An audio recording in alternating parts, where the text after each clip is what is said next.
వాడికి మాటనిచ్చాడు, మిగిలిన ఏ ప్రాణికి ఇవ్వలేదు. నామస్మరణ ధన్యోపాయం నహి పశ్యామో భవతరణి. కలియుగంలో చాలా చాలా తేలిక మార్గం ఏది అంటే తరించడానికి భగవంతుని యొక్క నామం చెప్పడం.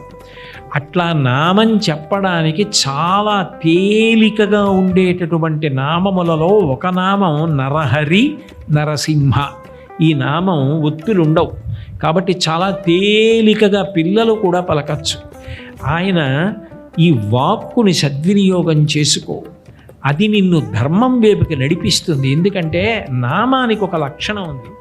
మీరు నామం చెప్పడం మొదలుపెట్టారనుకోండి, మీకు తెలియకుండానే ఆ నామం మీ నాలుకను పట్టుకుంటుంది.